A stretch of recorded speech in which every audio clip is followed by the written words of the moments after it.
दोस्तों नमस्कार, मैं एसबीए राकेश सिंह अपने YouTube चैनल इंश्योरेंस स्कूल में आपका हार्दिक स्वागत करता हूं। आज मैं बात करूंगा न केवल LIC में अपितु पूरे हिंदुस्तान में उपलब्ध निवेश के सभी परंपरागत माध्यमों में से सबसे बेहतरीन माध्यम जीवन उमंग पॉलिसी संख्या 945 के बारे में। यह प्लान न केवल आजीवन गारंटीड रिटर्न प्रदान करता है अपितु जोखिम से सुरक्षा प्रदान करके असमय परिवार को बिखरने से बचाता भी है। इस वीडियो को बनाने की आवश्यकता मुझे इसलिए भी पड़ी क्योंकि अन्य उपलब्ध वीडियो या तो सूचनात्मक लगे या सेलिंग के कुछ पॉइंट्स इधर उधर बिखरे मिले। इसलिए मेरी ये कोशिश है कि जीवन उमंग से संबंधित समस्त छोटे छोटे बिंदुओं को भी संकलित करके आपके संज्ञान में लाया जाए। यदि आप पॉलिसी धारक हैं या पॉलिसी लेने के इच्छुक हैं तो भी ये वीडियो आपके लिए उतना ही उपयोगी होगा जितना पूरे हिंदुस्तान में हमारे 10 लाख से भी अधिक अभिकर्ता बंधुओं के लिए होगा। मोटे तौर पर इस प्लान की कुछ विशेषताएं निम्नवत हैं, तो आइए जानते हैं इन विशेषताओं को।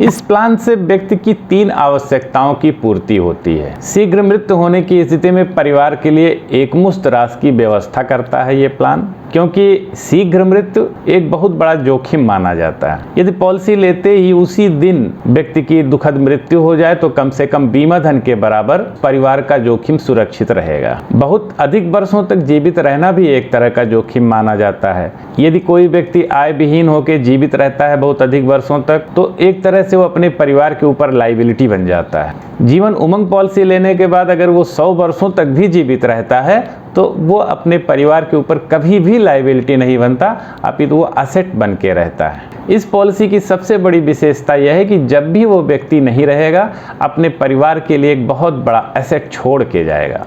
रिटायरमेंट प्लान के रूप में जहां आजीवन रेगुलर इनकम की आवश्यकता पड़ती है वहां इस प्लान से बेहतर कोई दूसरा विकल्प नहीं हो सकता। इस एक ही प्लान से 3 पीढ़ियों तक लाभ पहुंचाया जा सकता है, जिसकी विस्तृत चर्चा जीवन उमंग पार्ट 2 वीडियो में करूंगा। एक पिता को अगर अपनी बेटी को कोई गिफ्ट देना है तो इस पॉलिसी से बेहतर कोई दूसरा गिफ्ट नहीं हो सकता। यदि अपनी पत्नी को आप उनके प्रत्येक जन्मदिन पर या विवाह की प्रत्येक वर्षगांठ पर कुछ अच्छा गिफ्ट देना चाहते हैं तो यह पॉलिसी आपकी बहुत ज़्यादा मदद कर सकती है। अगर आप अपने माता पिता के लिए कोई एक ऐसी नियमित आय की व्यवस्था बनाना चाहते हैं कि जिससे वे गर्व से अपना जीवन जी सकें तो इस पॉलिसी को लेके बहुत बेहतरीन तरीके से आप उनके लिए व्यवस्था कर सकते हैं। युवाओं के लिए तो इससे बेहतर कोई विकल्प हो ही नहीं सकता। पेंशन के लिए एक बेहतरीन विकल्प हो सकता है। अगर एक निश्चित आय की गारंटी हो जाए तो कोई भी युवा रिस्क लेके भी कोई व्यवसाय शुरू कर सकता है। ऐसे लोग जिनकी आय का टेन्योर छोटा है वो इस पॉलिसी को बहुत अच्छे से उपयोग में ला सकते हैं। एक एम्प्लॉयर के लिए पॉलिसी बहुत बढ़िया हो सकती है। अपने एम्प्लॉइज़ के बेनिफिट के लिए वो एक पॉलिसी ले सकता है। इस तरह की पॉलिसी अगर खोजा जाए तो दुनिया में शायद ही मिल पाए, क्योंकि 8% आजीवन रिटर्न देने वाली पॉलिसी नहीं मिल सकती। अगर कोई 0 साल के बच्चे को अगर हम पॉलिसी ये दे देते हैं और वो 100 साल तक जिंदा रहता है तो 100 साल तक 8% रिटर्न की गारंटी देने वाला दुनिया में दूसरा प्लान नहीं मिल सकता। रेगुलर इनकम शुरू होने के बाद जब भी कभी आवश्यकता हो संपूर्ण धनराशि लेने की भी सुविधा है। इस पॉलिसी को भारत सरकार के निम्न आंकड़ों के साथ समझने का प्रयास करते हैं तो इसकी उपयोगिता और भी ज़्यादा समझ में आएगी। हिंदुस्तान की टोटल पॉपुलेशन का केवल 3.55% लोगों के पास पेंशन है। यानी अगर देखा जाए तो 96.45% ऐसे लोग हैं जिनकी आय का कोई नियमित साधन नहीं है। ऑर्गेनाइज्ड सेक्टर में भी 2004 के बाद से कोई पेंशन स्कीम कायदे की नहीं है। अनऑर्गेनाइज्ड सेक्टर की तो बात ही जाने दीजिए। कोई भी व्यक्ति अगर ये पॉलिसी ले लेता है तो कम से कम अपने जीवन भर उसको 8% रिटर्न की गारंटी हो जाएगी। यदि कोई व्यक्ति ये सोचता है कि वो अपने पैसे को समय समय पर विभिन्न योजनाओं में इन्वेस्ट करके एक अच्छी धनराशि की व्यवस्था कर लेगा, एक रेगुलर इनकम की व्यवस्था कर लेगा, तो निश्चित रूप से उसको इस आंकड़े को देखना चाहिए। ये विकसित देशों के रेट ऑफ इंटरेस्ट का आंकड़ा है। अपना देश भी तेज़ी से इस समय विकसित देश होने की दिशा में गतिशील है। आज अमेरिका में रेट ऑफ इंटरेस्ट 2% है, यूनाइटेड किंगडम में 0.5% है, जापान में माइनस में है और वो भी -0.1%। चाइना में 4%, रसिया में 7.25%, ऑस्ट्रेलिया में 1.50%, ब्राज़ील में 6.5%, इंडोनेशिया में 5.25% और फ्रांस में 0%, स्विट्जरलैंड में -0.75% रेट ऑफ इंटरेस्ट है। और अपने यहाँ भी कोई बहुत अच्छी स्थिति नहीं है। 5 वर्ष की एफडीज में 5.4% रेट ऑफ इंटरेस्ट, ये एसबीआई का रेट है, करंट रेट। अगर कोई व्यक्ति 30% के स्लैब में आज है तो उसका जो नेट रेट ऑफ इंटरेस्ट पड़ेगा वो 3.78% पड़ेगा। सीनियर सिटीजन के लिए भी 6.2% है। पिछले 20 वर्षों से लगातार रेट ऑफ इंटरेस्ट गिर रहा है। 14% से गिरते गिरते आज 5.4% पे आ गया है। आने वाले 20 वर्षों में क्या रेट ऑफ इंटरेस्ट होगा इसको कोई बता नहीं सकता। इस दृष्टिकोण से अगर हम देखेंगे तो जीवन उमंग पॉलिसी एक बहुत ही बेहतरीन पॉलिसी साबित होगी, क्योंकि 8% rate of interest life time guaranteed इस पॉलिसी का फीचर है। ये पॉलिसी किन किन शर्तों पर और किन किन लोगों को दी जा सकती है, एक निगाह इस पर डालते हैं। Minimum age eight entry 90 days, यानी अगर 3 महीने का बच्चा है तो उसको ये पॉलिसी हम दे सकते हैं।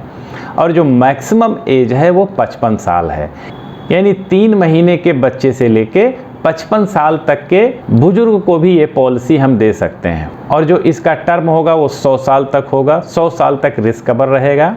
जो प्रीमियम पेइंग टर्म है वो 4 तरह का है, एक 15 साल का है, एक 20 साल का है, एक 25 साल का है और एक 30 साल का है। जो एसबी स्टार्टिंग एज होगी वो 30 साल है, यानी जो पैसा मिलना शुरू होगा इसमें वो 30 साल जब एज हो जाएगी तब से मिलना शुरू होगा। यानी मान लीजिए अगर हम किसी 5 साल के बच्चे की पॉलिसी करते हैं तो इसका मतलब है कि 25 साल बाद से उसको पैसा मिलना शुरू होगा। एसबी स्टार्टिंग जो मैक्सिमम एज है वो 70 ईयर्स है, यानी अगर हम 50 साल के किसी व्यक्ति को पॉलिसी देते हैं तो अधिक से अधिक उसको जो हम टेन्योर दे पाएंगे प्रीमियम पेइंग टर्म का वो 20 साल का दे पाएंगे। मिनिमम सम एश्योर्ड 2 लाख का है और इसके ऊपर 25,000 के मल्टीपल्स में हम सम एश्योर्ड को बढ़ा सकते हैं। मैक्सिमम सम एश्योर्ड की कोई सीमा नहीं, जितना व्यक्ति की कैपेसिटी हो उतना ले सकता है। बच्चों के केस में रिस्क कवर पॉलिसी लेने के 2 साल बाद या उनकी एज 8 साल हो जाने पर स्टार्ट होती है, जो भी पहले पड़ता है। यानी अगर कोई 5 साल का बच्चा पॉलिसी लेता है तो उसका रिस्क कवर 7 साल पूरा होने पे स्टार्ट हो जाएगा। इस पॉलिसी में मेजर बेनिफिट कौन कौन से हैं, आइए एक नज़र उस पर भी डालते हैं, जिन पर हम आगे चर्चा करने वाले हैं।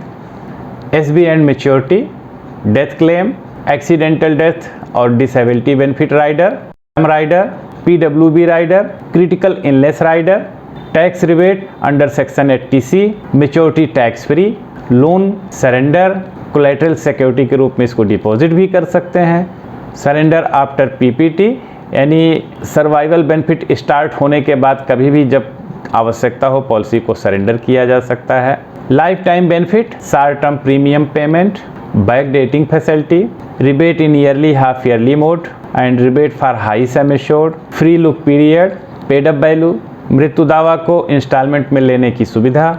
आइए अब इन सारे बेनिफिट्स को विस्तृत रूप में समझने का प्रयास करते हैं। प्रीमियम भुगतान समाप्त होने के बाद बीमा धन का 8% लाइफ टाइम रिटर्न इसमें मिलता है और ये सामान्यतया टोटल पेड प्रीमियम का भी 8% होता है। आइए एक उदाहरण से समझते हैं। मान लीजिए 30 साल का व्यक्ति है और 10 लाख का सम एश्योर्ड 25 साल का प्रीमियम पेइंग टर्म लेता है, तो टोटल उसको जो प्रीमियम जमा करना पड़ेगा वो जमा करना पड़ेगा 9,93,874। पहले साल का जो प्रीमियम है वो 40,594 है और सब्सिक्वेंट ईयर का प्रीमियम 39,720। टोटल जो सम एश्योर्ड है वो 10 लाख है, यानी हमको 9,93,874 रुपया ही जमा करना पड़ रहा है, यानी 8% से कुछ ज़्यादा। फिर भी हम ये मान के चलते हैं कि 8% का रिटर्न इसमें मिलता है पूरे लाइफ टाइम। अगर एज ज़्यादा होगी तो ये प्रीमियम कुछ ज़्यादा होगा और अगर एज कम होगी तो ये प्रीमियम सम एश्योर्ड से थोड़ा कम होता है। 8% का भुगतान होता है, इसका मतलब प्रत्येक वर्ष उस व्यक्ति को 80,000 रुपये का भुगतान हो रहा है। अगर हम ये मान लें कि वो व्यक्ति 100 वर्षों तक जीवित रहता है तो इसका मतलब है कि उस व्यक्ति को 45 वर्षों तक का पेंशन मिलेगी। क्योंकि हमने 30 साल के व्यक्ति को 25 साल का प्लान दिया था। तो इसका मतलब यह है कि जब व्यक्ति की एज 55 साल हो गई तब से उसको मिल रहा है और 100 वर्ष की एज तक उसको पैसा मिलेगा। तो इसका मतलब है कि 45 सालों तक उसको रेगुलर पैसा मिलेगा। तो 45 सालों में वो टोटल 36 लाख रुपया नॉन टैक्सेबल अमाउंट पाएगा। और अगर हम ये मान लें कि वो व्यक्ति 100 वर्षों तक जीवित रहता है तो 100 वर्षों तक जीवित रहने के बाद उसको टोटल मैच्योरिटी मिल जाएगी। और मैच्योरिटी कुछ इस तरह से होगी, क्योंकि वो 45 साल तक पेंशन पाता है तो 36 लाख रुपया वो नॉन टैक्सेबल पेंशन पा गया। 10 लाख का उसका बीमा धन है तो मैच्योरिटी पे बीमा धन, बोनस और फाइनल एडिशनल बोनस ये चीज़ें मिलती हैं। तो बीमा धन हुआ 10 लाख। 32,90,000 उसका बोनस हो जाएगा, क्योंकि 25 साल के प्रीमियम पेइंग टर्म के लिए 47 रुपये का वर्तमान समय में बोनस रेट है। अगर कोई पॉलिसी 56 से लेके 70 साल के बीच में चलती है तो 35,50,000 फाइनल एडिशनल बोनस हो जाएगा, क्योंकि वर्तमान समय में फाइनल एडिशनल बोनस का जो रेट है 40 साल के ऊपर की पॉलिसीज़ पे 3550 रुपया प्रति हज़ार है, वो लमसम एक बार मिलता है। तो इस तरह से टोटल 1,14,40,000 रुपये का नॉन टैक्सेबल बेनिफिट इस एक पॉलिसी में मिल रहा है। यहाँ पे मैं एक चीज़ ज़रूर स्पष्ट करना चाहूँगा कि ये जो बोनस रेट मैंने लिया है ये वर्तमान समय का बोनस रेट है। इस समय जो बोनस रेट चल रहा है LIC में, ये बोनस रेट ज़रूरी नहीं है कि यही आगे कंटिन्यू करेगा। हो सकता है ये बोनस रेट बढ़ भी जाए, हो सकता है कि ये बोनस रेट घट भी जाए, लेकिन चूंकि अभी जो बोनस रेट है उसी को मैंने ये मान लिया है कि अगर यही बोनस रेट कंटिन्यू करता है तो ये मैच्योरिटी वैल्यू मिलेगी। ये बोनस रेट है जिसमें 25 साल का प्रीमियम पेइंग टर्म और 56 से 70 साल का टर्म अगर पॉलिसी चलती है तो 47 रुपये का बोनस रेट, और 40 के ऊपर का जो फाइनल एडिशनल बोनस रेट है वो 3550 रुपया, जिसको मैंने हाईलाइट कर रखा। यहाँ ये प्रश्न उठ सकता है कि मान लीजिए कोई व्यक्ति 100 वर्षों तक जीवित नहीं रहता है, उसकी मौत हो जाती है, हो सकता है उसकी मौत 85 वर्ष की आयु में हो जाए, ये भी हो सकता है कि 5 साल बाद ही उसकी मौत हो जाए। तो ऐसी स्थिति में क्या भुगतान होगा? डेथ क्लेम की भी स्थिति में LIC 3 चीज़ों का भुगतान करती है: बीमा धन, जितने दिन पॉलिसी चली होती है उतने दिन का बोनस, और फाइनल एडिशनल बोनस जिसको अंतिम अतिरिक्त बोनस कहते हैं। एक उदाहरण से समझने का प्रयास करते हैं। मान लीजिए पॉलिसी लेने के 5 वर्ष बाद ही पॉलिसी धारक की मृत्यु हो जाती है, तो इस पॉलिसी में क्या भुगतान मिलेगा? तो आइए देखते हैं। यदि पॉलिसी धारक की 5 साल के बाद ही मौत हो जाती है तो उसको सबसे पहले बीमा धन, अगर 10 लाख की पॉलिसी है तो 10 लाख का बीमा धन दे दिया। 2,35,000 बोनस हो जाएगा, क्योंकि 47 रुपये प्रति हज़ार प्रति वर्ष की दर से जो बोनस रेट है उसके हिसाब से 2,35,000 हो जाएगा। अंतिम अतिरिक्त बोनस यहाँ पे कुछ भी दे नहीं होगा, क्योंकि अंतिम अतिरिक्त बोनस केवल 15 साल के ऊपर चलने वाली पॉलिसियों पे ही मिलता है। इस तरह से 5 साल के बाद ही मौत हो जाने पे 12,35,000 का भुगतान उसके नॉमिनीज को मिलेगा, वो भी नॉन टैक्सेबल। एक अन्य उदाहरण को लेते हैं। मान लेते हैं कि उस व्यक्ति की मौत 85 वर्ष की अवस्था में होती है, तब उसको क्या भुगतान मिलेगा? तो आइए देखते हैं। सबसे पहले तो उसे 85 वर्ष की आयु तक पेंशन मिलेगी। 30 साल का व्यक्ति अगर 25 साल का प्लान लिया है तो इसका मतलब है कि 55 साल से लेके 85 साल की एज तक उसको पेंशन, यानी 30 वर्षों की उसको पेंशन मिलेगी। और अगर 10 लाख का सम एश्योर्ड है तो 80,000 प्रत्येक वर्ष के हिसाब से उसको पेंशन मिलेगी। इसके अलावा बीमा धन, बोनस और फाइनल एडिशनल बोनस भी देय होगा। कुल 24 लाख पेंशन के रूप में मिल जाएगा, क्योंकि 30 वर्षों का 80,000 के हिसाब से 24 लाख हुआ नॉन टैक्सेबल।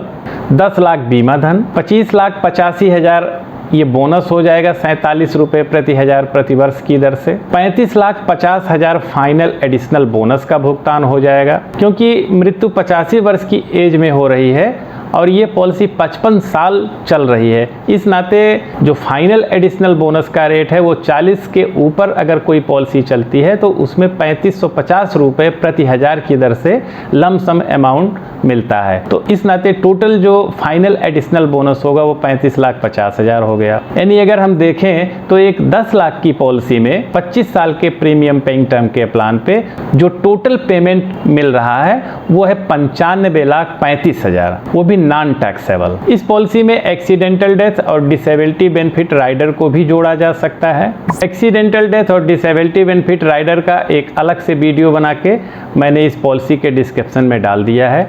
अगर इसका विस्तृत अध्ययन करना है तो आप डिस्क्रिप्शन में जाके दिए लिंक को क्लिक करके अध्ययन कर सकते हैं। एक्सीडेंट को कुछ इस तरह से परिभाषित किया जाता है, एक ऐसी घटना जो अचानक हो, असंभावित हो और अनैच्छिक हो, जिसका माध्यम बाह्य, दृश्य एवं हिंसक हो, जिसके कारण व्यक्ति की या तो मृत्यु हो जाए या फिर पूर्णतया विकलांग हो जाए। ऐसी घटना को एक्सीडेंट की श्रेणी में रखते हैं। ये दुर्घटना के नाते मृत्यु हो जाती है तो सामान्य मृत्यु में देय धनराशि के साथ में एक अतिरिक्त बीमा धन जोड़ के भुगतान करते हैं। उसी उदाहरण को फिर से देखते हैं और ये मान लेते हैं कि इस व्यक्ति की मृत्यु दुर्घटना के नाते हो जाती है तो उसको क्या भुगतान होगा। सबसे पहले तो बीमा धन का भुगतान होगा। 10 लाख की पॉलिसी है तो 10 लाख का बीमा धन मिल जाएगा। दुर्घटना से मौत हो रही इस नाते एक और बीमा धन 10 लाख का ये भी मिल जाएगा। 47 रुपया प्रति हजार प्रति वर्ष की दर से 5 साल का बोनस मिल जाएगा, 2,35,000। अंतिम अतिरिक्त बोनस यहाँ पर कुछ भी दे नहीं होगा क्योंकि 5 साल बाद ही उसकी मौत हो जाती है। अगर ये पॉलिसी 15 साल से ज़्यादा चली होती तो इसमें फाइनल एडिशनल बोनस का भुगतान होता।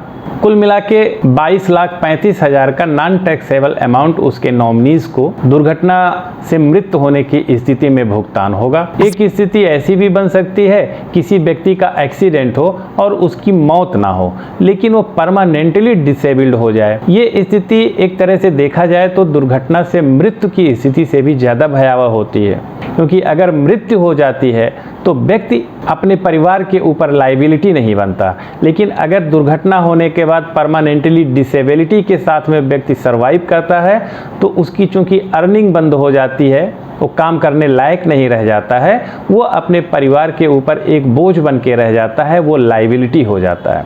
इस नाते LIC ने इसके लिए भी एक व्यवस्था किया है। पूर्ण विकलांगता की स्थिति में LIC आगे के सारे प्रीमियम माफ़ कर देती है।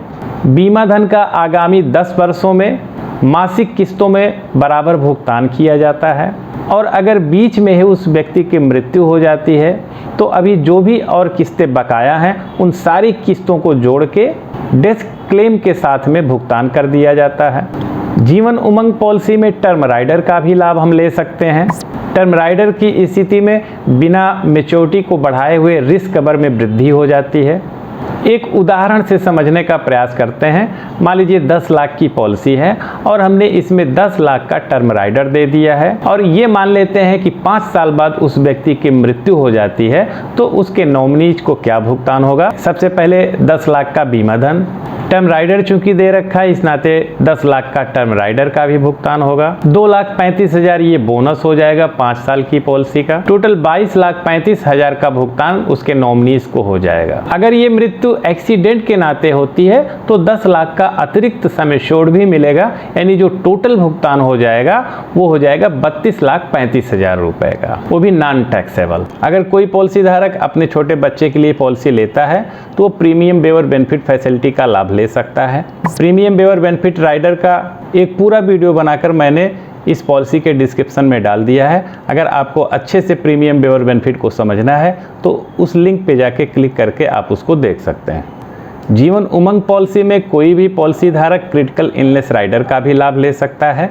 यदि कोई व्यक्ति क्रिटिकल इलनेस राइडर का लाभ लेता है तो जो 15 बीमारियां कवर होती हैं क्रिटिकल इलनेस राइडर के अंतर्गत, उन बीमारियों के होने पे बीमा धन का भुगतान होता है। और अगर इसका संपूर्ण जानकारी चाहिए क्रिटिकल इलनेस राइडर की तो इस वीडियो के डिस्क्रिप्शन में मैंने क्रिटिकल इलनेस राइडर का भी वीडियो बना के डाला है, तो उसको देख के आप अपना नॉलेज बढ़ा सकते हैं। इस पॉलिसी में जो भी हम प्रीमियम जमा करते हैं सेक्शन 80C के अंतर्गत उसमें छूट मिलती है और उसकी अधिकतम जो सीमा होती है वो 1.5 लाख रुपए तक होती है। मैच्योरिटी पूरी तरह से टैक्स फ्री है। कितनी भी अमाउंट की मैच्योरिटी होती है वो सेक्शन 10D के तहत जो है पूरी तरह से मैच्योरिटी इसकी टैक्स फ्री होती है। अगर आवश्यकता है तो इस पॉलिसी में लोन भी लिया जा सकता है। यदि पॉलिसी 2 साल तक चल चुकी है तो पॉलिसी में लोन अवेलेबल होता है। इस पॉलिसी में 2 फेज हैं। एक पहला फेज तो यह है कि जब हम प्रीमियम जब तक भरते रहते हैं तब तक एक पहला फेज होता है, और जब प्रीमियम समाप्त हो जाता है और रिटर्न मिलने लगता है तो वो दूसरा फेज होता है। और दोनों फेज में लोन लेने की फैसिलिटी है वो इस तरह से है। अगर प्रीमियम भुगतान अवधि समाप्त नहीं हुई है और पॉलिसी इनफोर्स है तो सरेंडर वैल्यू का 90% लोन मिल सकता है। और अगर मान लीजिए कि पॉलिसी लैप्स हो चुकी है लेकिन अभी कुछ वर्षों के प्रीमियम देने बाकी हैं तो उस स्थिति में सरेंडर वैल्यू का 80% तक का लोन मिल सकता है। और यदि पॉलिसी टर्म पूरा हो गया हो, चाहे पॉलिसी फुल्ली पेड अप हो या पेड अप हो, लेकिन जो न्यूनतम पेड अप वैल्यू है वो 2 लाख से कम ना हो, तो अधिक से अधिक उसको उतना लोन मिल सकता है जिसका वार्षिक ब्याज उस पॉलिसी में मिल रहे एसबी पेमेंट्स के आधे से अधिक ना हो। यानी अगर हमने 10 लाख की पॉलिसी लिया है तो उसमें 80,000 रुपया वार्षिक हमको मिल रहा है, तो इसका मतलब है कि सारा इंटरेस्ट मिला के जो लोन का इंटरेस्ट है वो 40,000 से ज़्यादा नहीं होना चाहिए। तो हम इतना लोन लें कि जिसका इंटरेस्ट 40,000 के अंदर हो। आवश्यकता पड़ने पे पॉलिसी को सरेंडर करने की भी फैसिलिटी है। यदि पॉलिसी 2 वर्षों तक चल चुकी है तो पॉलिसी को सरेंडर किया जा सकता है। और अगर पॉलिसी फुल्ली पेड हो गई है, मान लीजिए हमने 15 साल का प्रीमियम पेइंग टर्म रखा और 15 साल तक का हमने सारा प्रीमियम भर दिया और हमको हर साल वार्षिक रिटर्न मिलने लगा, तो उस स्थिति में उसका जो डेथ वैल्यू होगी उसका 90% हमको सरेंडर वैल्यू मिल सकता है। इस पॉलिसी की सबसे खूबसूरत विशेषताओं में इसका पेड अप वैल्यू है। पेड अप वैल्यू का मतलब होता है एक तरह से कि प्रोपोर्शनेट मैच्योरिटी। अन्य किसी पॉलिसी में ये विकल्प होता है कि अगर कोई पॉलिसी पेड अप एक्वायर कर ली है तो हमारे पास एक रास्ता होता है, या तो हम पॉलिसी को सरेंडर करके उसका पूरा जो भी भुगतान मिल सकता है वो ले लें, या हम मैच्योरिटी तक इंतज़ार करें तो जो भी maturity value proportionate maturity value होगी वो मिल सकती है। लेकिन वो पॉलिसी अपने आप चालू नहीं हो सकती। इस पॉलिसी की खासियत ये है कि ये पॉलिसी पेड अप वैल्यू के लिए जितनी उसकी पेड अप वैल्यू होगी, अगर वो 2 लाख से ज़्यादा है तो प्रीमियम भुगतान अवधि समाप्त होते ही अपने आप वो पॉलिसी उतने बीमा धन के लिए चालू हो जाएगी और उस बीमा धन पे उसको जो रेगुलर भुगतान है वो भी मिलने लगेगा और उस पे उसको बोनस भी मिलेगा। किसी भी पॉलिसी में पेड अप वैल्यू कितना होता है इसका एक फार्मूला होता है, और वो फार्मूला होता है टोटल प्रीमियम पेड, यानी जितने समय तक का हमने प्रीमियम पे किया है उसको सम एश्योर्ड से अगर हम मल्टीप्लाई कर दें और जो टोटल प्रीमियम पेइंग टर्म है उससे उसको डिवाइड कर दें तो टोटल जो पेड अप वैल्यू है वो निकल आता है। जैसे एक उदाहरण से अगर हम समझें कि अगर मान लीजिए हमने 10 लाख की पॉलिसी लिया, 5 साल का हम प्रीमियम भर पाते हैं और 25 साल का प्रीमियम पेइंग टर्म हमने रखा, तो इसका मतलब है कि अगर हम 5 को सम एश्योर्ड 10 लाख से मल्टीप्लाई करके 25, चूंकि 25 प्रीमियम पेइंग टर्म था उससे डिवाइड कर दें तो सम एश्योर्ड जो है 2 लाख रुपया, ये अब नया जो है पेड अप वैल्यू होगा, यही सम एश्योर्ड होगा। और जैसे ही प्रीमियम पेइंग टर्म का टेन्योर पूरा होगा ये पॉलिसी अपने आप 2 लाख सम एश्योर्ड के लिए चालू हो जाएगी। इस पॉलिसी को कोलेटरल सिक्योरिटी के रूप में हम जमा कर सकते हैं। अगर हम बैंक से या हाउसिंग फाइनेंस से लोन लेते हैं तो इस पॉलिसी को हम मार्गेज कर सकते हैं। इस पॉलिसी की एक सबसे खूबसूरत विशेषताओं में से है कि इसमें कम समय तक प्रीमियम भरते हैं और पूरे लाइफ टाइम हमको बेनिफिट होता है। अगर हमने टेन्योर 15 साल का रखा है तो 15 साल तक भले ही हमको प्रीमियम भरना पड़े, लेकिन जो बेनिफिट मिलेगा वो हमको 100 ईयर्स तक या हमारे सर्वाइवल तक उसमें पैसा मिलता रहेगा, और साथ में 100 ईयर्स तक का जो बोनस होगा वो भी मिलता रहेगा। और यही नहीं, अगर मान लीजिए कि हमने पॉलिसी को पूरी तरह से चलाया नहीं, 5 ही साल चलाया, तो 5 साल का जो पूरा बोनस है वो मिलेगा। और जैसे ही प्रीमियम पेइंग टर्म समाप्त होगा उसके बाद घटे हुए सम एश्योर्ड के लिए जो बोनस होगा वो मिलना शुरू हो जाएगा और पूरे लाइफ टाइम मिलेगा, साथ में जो रिटर्न है वो भी मिलने लगेगा। इस पॉलिसी में बैक डेटिंग फैसिलिटी भी है। चालू वित्तीय वर्ष में पहली तारीख से हम बैक डेटिंग का लाभ ले सकते हैं। बैक डेटिंग करते समय हमको कुछ बातें ज़रूर ध्यान में रखना चाहिए। जैसे 1 महीने तक अगर हम किसी भी पॉलिसी को बैक डेट करते हैं तो कोई भी ब्याज नहीं देना होता, और अगर 1 महीने से ज़्यादा का हम बैक डेटिंग करते हैं तो हमको ब्याज देना पड़ता है। लेकिन कुछ मंथ्स ऐसे होते हैं जैसे अप्रैल, मई, जुलाई और अगस्त, ये जो 4 महीने होते हैं इनको लीन मंथ्स बोलते हैं। अगर इन 4 महीनों में हम बैक डेटिंग करते हैं तो अगले 3 महीने का हमको ब्याज नहीं देना पड़ेगा। एक अगर उदाहरण से हम इसको समझने का प्रयास करें, मान लीजिए 16 अगस्त 21 को अगर मैं कोई पॉलिसी लेता हूं और मैं उसको 28 जुलाई से बैक डेट करता हूं, तो इसका मतलब है कि 1 महीने के अंदर होने के नाते मुझको कोई भी इस पे इंटरेस्ट नहीं देना होगा। लेकिन अगर इसी पॉलिसी को मैं 28 जून से बैक डेट करूंगा तो 1 महीना से ज़्यादा हो जाएगा, बल्कि 1 महीना 15 दिन से ज़्यादा हो जाएगा। तो इस स्थिति में हमको 2 महीने का ब्याज देना पड़ेगा, क्योंकि 14 दिन के बाद वो 1 महीना कंसीडर कर लिया जाएगा पूरा। लेकिन अगर इसी पॉलिसी को मैं 28 मई से बैक डेट कर दूं, तो चूंकि मई लीन मंथ है तो अगले 3 महीने तक कोई ब्याज नहीं देना पड़ता है। तो इसका मतलब है कि 28 अगस्त तक हम पॉलिसी अगर लेते तो भी हमको कोई ब्याज नहीं देना पड़ता। 28 जून करने से हमको 2 महीने का ब्याज देना पड़ रहा है, लेकिन अगर 28 मई हम बैक डेट कर देंगे तो हमको कोई भी ब्याज देना नहीं पड़ेगा। तो ये चीज़ें हमको ध्यान में रखना है। कोशिश ये हो कि हम या तो ईयरली प्रीमियम भरें या हाफ ईयरली प्रीमियम भरें, क्योंकि ईयरली प्रीमियम भरने पे 2% की छूट मिलती है और हाफ ईयरली में 1% की छूट मिलती है, तो हमारा प्रीमियम कम हो जाता है। इसी तरह से बड़े बीमा धन के लिए भी छूट मिलती है। इस पॉलिसी में फ्री लुक की भी सुविधा है, यानी पॉलिसी बॉन्ड मिलने के 15 दिन के अंदर अगर हमको टर्म्स एंड कंडीशन नहीं समझ में आती है तो हम इस पॉलिसी को वापस कर सकते हैं, पूरा पैसा हमको वापस हो जाएगा, जिसको कूलिंग ऑफ भी बोलते हैं। इस पॉलिसी में डेथ बेनिफिट को इंस्टॉलमेंट में लेने की भी सुविधा है। अगर हम ईयरली इंस्टॉलमेंट में लेते हैं तो जो न्यूनतम इंस्टॉलमेंट होनी चाहिए वो 50,000 से कम नहीं होनी चाहिए। हाफ ईयरली अगर लेते हैं तो कम से कम 25,000 हो। क्वार्टरली अगर लेते हैं तो 15,000 से कम नहीं होना चाहिए, और अगर मंथली इंस्टॉलमेंट में लेते हैं तो 5,000 से कम का भुगतान नहीं होना चाहिए। ये इस पॉलिसी के कुछ महत्वपूर्ण बेनिफिट्स थे जिसको मैंने आपको समझाने का प्रयास किया, और इसको विस्तृत रूप से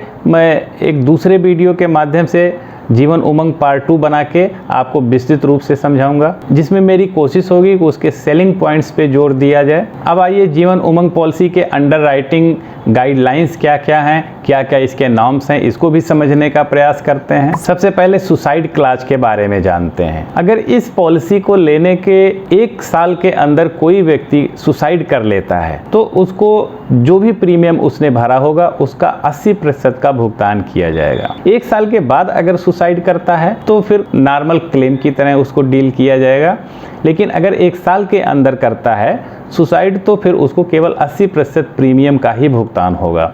आइए देखते हैं इसमें कौन कौन से लाइफ एलिजिबल हैं। इसमें हर तरह की लाइफ एलिजिबल हैं, चाहे वो मेजर मेल्स हों, चाहे मेजर फीमेल्स हों, चाहे मेजर स्टूडेंट्स के नाम से पॉलिसी ली जाए। माइनर लाइफ्स को भी पॉलिसी दी जा सकती है, 0 से लेके पॉलिसी हो सकती है। 0 साल का बच्चा हो यानी 3 महीने का भी बच्चा हो 90 डेज का तो भी पॉलिसी मिल सकती है। प्रेग्नेंट लेडीज जो कैटेगरी A1 श्रेणी की हैं उनको भी ये पॉलिसी मिल सकती है। NRIs और foreign nationals of Indian virgin उनको भी ये पॉलिसी मिल सकती है। ऐसे लोग जो फिजिकली हैंडीकैप्ड हैं और अर्निंग है उनकी प्रॉपरली तो उनको भी ये पॉलिसी दी जा सकती है। मेडिकल के लिए जो भी सम एश्योर्ड का आकलन होगा वो एक्चुअल सम एश्योर्ड, इसका बेसिक सम एश्योर्ड ही लिया जाएगा। SUC के लिए भी इस पॉलिसी में टोटल रेटेड सम एश्योर्ड इसका बेसिक सम एश्योर्ड ही होगा जो कि 2 साल का होगा। Non medical general, non medical special, non medical general professional सारी स्कीम्स इसमें मिल सकती हैं, और अगर नॉन मेडिकल के तहत नहीं मिल पाता है तो उसको स्पेशल मेडिकल के थ्रू पॉलिसी मिल सकती है। जो सब स्टैंडर्ड लाइफ्स हैं EMR क्लास 10 तक ऐसे लोगों को भी पॉलिसी मिल सकती है। इस पॉलिसी में हर तरह का एज प्रूफ वैलिड है, एज प्रूफ एक्स्ट्रा के साथ भी पॉलिसी हो सकती है,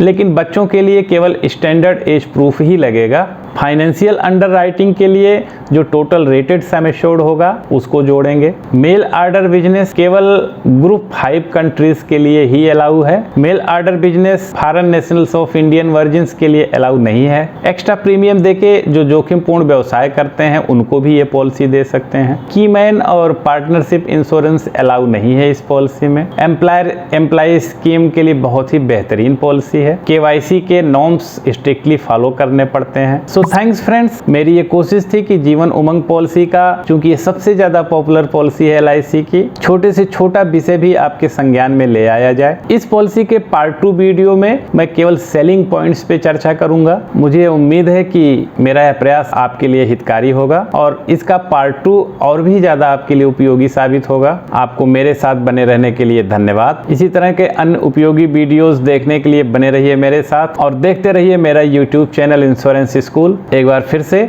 धन्यवाद, नमस्कार, हैव ए नाइस डे।